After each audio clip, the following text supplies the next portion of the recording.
So this is the part of the course where we're coming down the boulevard, and we're going to turn left onto Wertz Avenue. So you're going to see teams lined up, jockeying for position, and hitting the bottom of Wertz Avenue pretty aggressively. It's a faster section, of course. It's a flat, the slightly downhill entrance to the Wertz Avenue climb. So Wertz Avenue is a very typical Kanawha County, Central West Virginia climb in that it starts more gradually, unlike the Bridge Road climb where racers are going to get hit right off the bat with super steep pitches. This climb is more shallow at the bottom, a little bit wider, and then as the climb progresses, it gets more narrow and it gets pitchier and pitchier and pitchier. So what's also interesting about this climb is this is as close to a holler as this race is going to get to. Appalachian folklore with the holler there, meaning we have really steep mountains on either side. Riders are going to be totally protected from the wind. Wind is not going to be an issue on this climb or even on this section of the road. Now, when we get to the top, when we get to the ridge, it's very likely that they'll be back into the wind. But through here, completely sheltered from wind and really from the sun as well. It's a very narrow section of road. And what we'll see is we'll see a lot of teams really able to jockey for position early on. As they're coming down the boulevard towards this climb, they're going to have about 2.5 miles of wide open road. So teams are going to be able to jockey for position. They're going to be able to move their riders, helping each other draft, move the riders to the front so that when they hit some of the steeper pitches of this climb, they're in good position. So as this climb progresses, again, it gets a little bit steeper and a little bit steeper until we get to a pinch point where the road is very narrow and then really kicks up.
So this is the next section of climb where it changes. The gradient gets steeper. The racers that have maybe been tasked with setting the pace are going to start to peel off a little bit. The racers that were a little bit overzealous at the bottom of the climb, they're going to start feeling it. The gradient doesn't really show very well here on the screen, but we're getting into the 9-10% gradient here. The road also narrows. It's a car width and a half length or width apart, as you can tell with that car passing me. So this is where a lot of separation could start to happen. This would be a really good point to attack in the race as it gets a little bit steeper as we get closer to the ridge top. Again, the road is very narrow here, so if a racer is not in good position, if the team hasn't helped them get in good position by now, it's going to be very difficult for that racer to move around to make better position for themselves. The road's super narrow, it's super steep. We're probably in the 10-12% range of gradient at this point as we head towards the ridge top.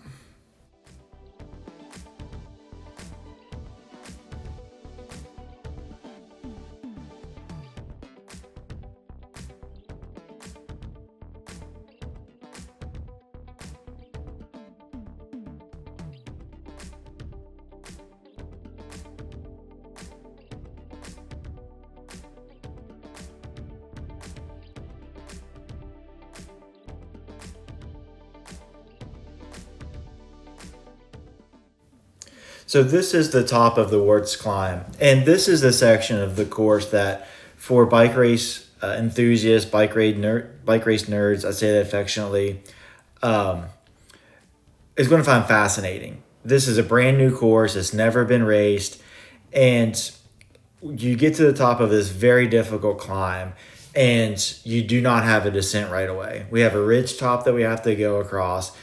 It has left and right turns. It's fairly exposed. Wind is probably going to be a factor in this. So what's really fascinating is you've come off of this climb and you could potentially, as a racer, get a fairly significant gap. You've got some twists and turns across this ridge line before a really fast descent. But what makes it interesting is that it's a gambler's paradise right here. If you're a breakaway artist, if you're an escape artist, you can risk it. You can go all in. This is not that far from the finish. It's also not that far from the next climb, the Bridge Road climb. So it's going to be very interesting to see how the racers take on this section of road, because on the one hand, you can get out of sight. If you get enough of a gap, you have a fast descent and you get into the downtown streets of the city of Charleston, and you can get out of sight, out of mind. The same token, though, is it's going to take a pretty significant gap to be able to hold off the field as you get to this downhill. The downhill is a really fast downhill. The first part of it is on this 2-lane road. A solo rider is going to reach 40, 45 miles an hour for parts of it. The field, when it's together, is going to go a little bit faster. When you come off of this 2-lane road, you're going to turn left onto an open highway, a big 2-lane. Well, it's a 4-lane highway. The race will use 2 lanes of it, but a big highway, big shoulder, big exposure, and it's going to take a lot of power to hold the field off as you get down to the boulevard, back down to the boulevard that you've already been on, and then riding into town. So what's interesting is that part's interesting, and then when you get to the boulevard, you could potentially have the opposite wind that you had whenever you're going into Wertz Avenue.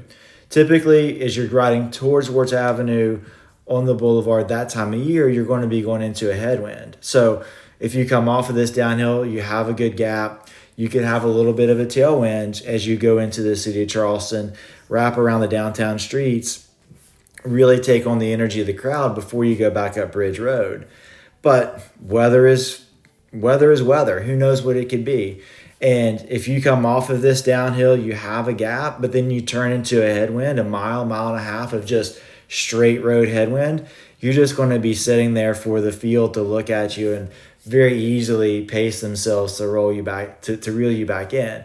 So this part of the course is actually one of the more dynamic sections of the course. It's going to be interesting to see how it plays out.